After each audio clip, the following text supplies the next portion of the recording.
bahayanya syirik. Beliau mendatangkan satu dalil. Allah Subhanahu wa taala berfirman, "Inna Allah la yaghfiru an yushraka bihi wa yaghfiru ma duna dzalika liman yasha'u." Sesungguhnya Allah Subhanahu wa taala tidak akan mengampuni dosa syirik, dan Dia mengampuni segala dosa selain dari dosa syirik.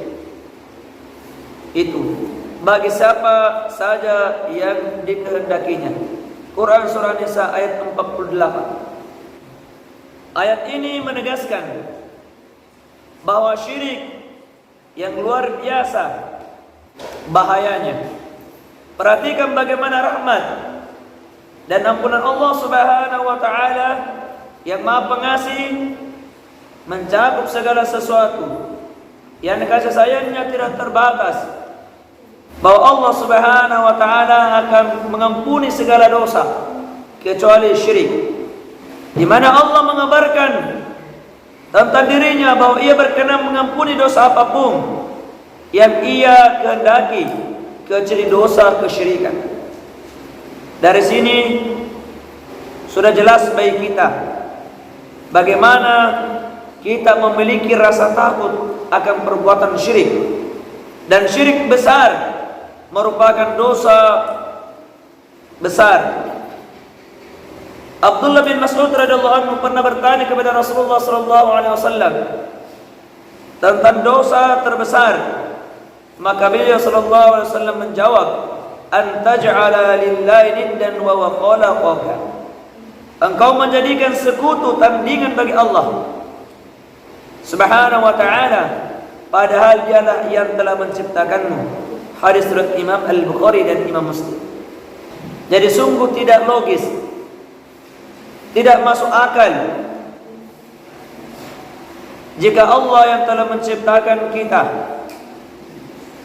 malah kita menyembah selain daripada Allah Subhanahu wa taala.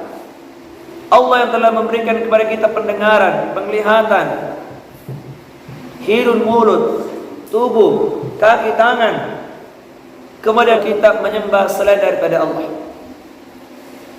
Maka selalu kita berdoa kepada Allah agar dijauhkan dari perbuatan syirik sejauh-jauhnya. Dan dikatakan dosa besar perbuatan syirik ini karena mendatangkan berbagai macam kebinasaan bagi pelakunya. Musibah yang pertama adalah gugurnya seluruh amalan.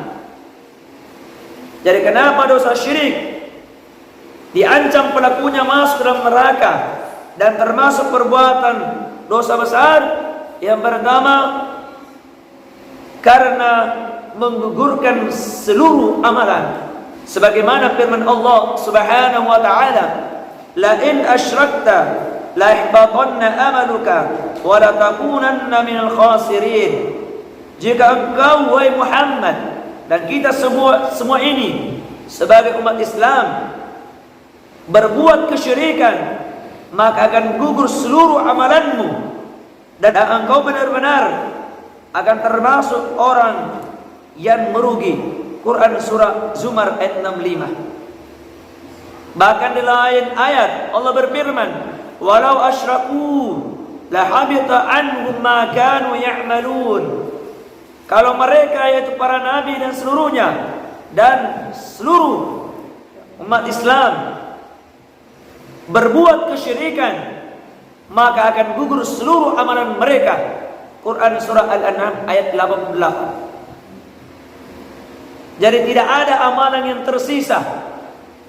Bahkan amalan pengetuk pintu surganya pun akan hangus, yaitu kalimat syahadat ini akan hangus, akan terhapus. Ibarat kata orang ini sementara menulis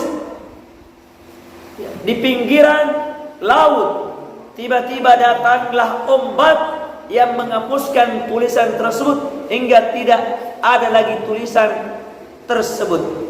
Begitu juga orang yang ada pada dirinya kalimat syahadat ini, tiba-tiba dia berbuat kesyirikan, maka kalimat syahadatain yang ada pada dirinya itu tidak ada lagi pada dirinya, alias hilang, dihapuskan dengan perbuatan syirik.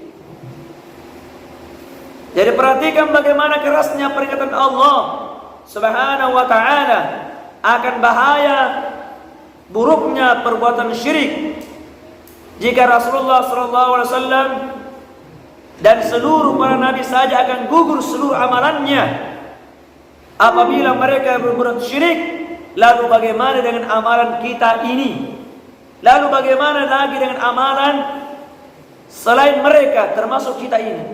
Kalau Allah saja mengancam para nabi yang telah dijamin masuk surga, diampuni dosanya, sekiranya mereka berbuat syirik, maka amalan mereka pun akan gugur. Bagaimana dengan kita yang bukan nabi, bukan rasul, bukan sahabat, tetangganya nabi juga bukan, sepupunya nabi bukan, pamannya nabi juga bukan? Lantas dengan apa kita akan berbangga dengan amalan kita? Makanya hendaklah kita senantiasa berdoa kepada Allah agar dijauhkan dari perbuatan syirik ini. Karena amalan kita akan hangus. Nabi yang dijamin surganya jelas, diampuni dosanya. Jika sekiranya mereka berbuat kesyirikan, maka mereka terancam hangus amalnya dan tidak akan pernah masuk ke dalam surga Allah Subhanahu wa ta'ala. Lalu bagaimana dengan kita ini? Amal kita belum tentu diterima oleh Allah. Sujud kita, ruku kita, sedekah kita, baca Quran kita, tidak ada jaminan dan tidak ada sampai sekarang bukti yang mengatakan aku sudah menerima amal ibadahmu, aku sudah menerima baca Quranmu, aku sudah menerima amalan salatmu, ibadahmu, puasamu. Maka hendaklah kita senantiasa berdoa kepada Allah agar dikabulkan doa kita, amal-amal kita diterima, dan kita dijauhkan sejauh-jauhnya dari perbuatan syirik. Maka sebagai contoh, seorang manusia akhir zaman yang rata-rata usianya berkisar antara 50 sampai 60 tahun, selama dia itu sholat, puasa, zakat, berhaji, umroh, bersedekah, berbakti kepada kedua orang tua dan berbagai jenis ibadah lainnya, namun bersama dengan itu ternyata ia adalah pelaku syirik, seperti berdoa selain daripada Allah, menyembelih kepada selain daripada Allah, kemudian ia meninggal sebelum bertaubat dari syirik akbar tersebut, maka dapat dipastikan seluruh amalannya akan digugurkan oleh Allah Subhanahu wa ta'ala dan tidak bernilai sama sekali. Adapun jika ia bertaubat sebelum wafatnya, sebelum meninggalnya, maka amalannya tidaklah gugur dan Allah Subhanahu wa ta'ala Maha Pemaaf dan Maha Pengampun. Allah berfirman, "Wa may yartadid minkum 'an dini fayamut wa huwa kafirun fa ulaika habitat a'maluhum fid dunya wal akhirah wa ulaika ashabun nar hum fiha khalidun." Barang siapa yang murtad di antara kamu dari agamanya, lalu dia mati dalam keadaan kekafiran, maka mereka itulah yang sia-sia amalannya di dunia dan di akhirat, dan mereka itulah penghuni neraka, mereka kekal di dalamnya. Quran surah Al-Baqarah ayat 217. Jadi walaupun orang itu rajin beribadah, rajin puasa Senin Kamis, puasa sunnahnya tidak pernah dia lalaikan, sholat berjamaah, baca Qurannya, sekalipun dia hafiz Quran, tapi di samping dia menyembah Allah, juga menyekutukan Allah Subhanahu wa ta'ala, maka seluruh amalannya tertolak, tidak akan diterima oleh Allah.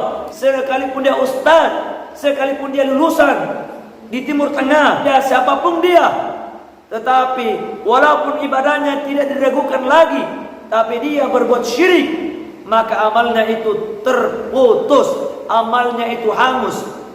Dan apabila sebelum dia meninggal dia bertobat kepada Allah, maka amalnya tidak hangus, Allah ampuni dia, dan dia termasuk orang-orang yang diterima tobatnya.